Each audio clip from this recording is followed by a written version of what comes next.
Today on this broke-ass Bronco, this old broke-ass Bronco, we have a no crank, no start, no reverse or neutral, no 2, 3, or 4th gear.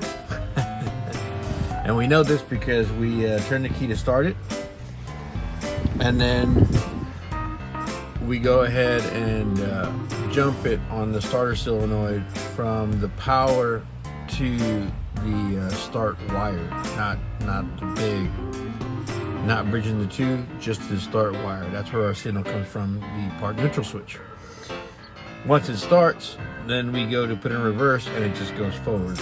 So I believe that we have a problem with the shift lever or the valve body. The valve body's probably stuck in 1st gear, and it came off of the what do you call it, the shift lever. We'll find out, but I'm pretty sure that's it. Well, let's see what happens. I'm broke, bitch, so I'm sucking the juices out. Fuck. Alright, what I meant by we didn't jump it, normally you would, what the fuck? Normally we would jump it, you know, if you had a bad solenoid, you would jump it from this bridge to that bridge with like a big screwdriver. To test the solenoid, when I had the no crank, no start, I jumped it from my main power line to this start wire here, which comes from my park neutral switch. Ignition key, park neutral switch here. So I jumped it here and it started up. Problem was, it started up, but it didn't start up and be like it was not in gear. This thing was in some kind of gear because it started up and idled right at 500 right when it started up. And you rev it, and she would rev up to stall limit, which is about 1,000 RPM, 700 to 1,000, and you could feel it like, oh shit, I'm in gear. Went to put it in reverse, nothing. Went from neutral, nothing. Drive, overdrive, drive, all the way down to 1st gear. All we had was front. And so now we're at that. I just wanted to show you guys that real quick here. I'm still draining my pan, the broke-ass garage way, which we basically reclaim it.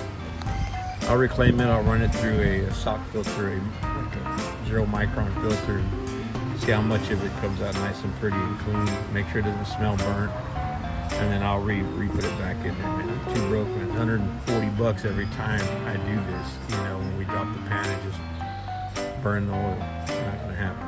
All right. Just as I suspected. You see that? That plunger right here needs to go on this guy right here. My bolting job sucked a dick. I didn't torque it down enough apparently. Let's see if I can get a better angle here. There you go. So this is gonna be a no crank, no start, no crank, no start. And so your shift selector's in the wrong. It's not grabbing this lifter here and opening and closing the valves to get into gear. So I'm already here, and I'm going to go ahead and change the filter one last time again because I've already replaced it the other 2 times before, but I'm gonna change it anyway. And I'm going to probably pull the valve body down and inspect those sticky valves that were sticking before, and maybe swap them out for the other ones that I got, the other valves that I know work in the other valve body. But let's see how this goes. Alright guys, we're back, and my fucking camera's sideways. Alright guys, we're back, and it looks like we're tightened up. This guy's back in the chingamadera. Let's back out a bit here.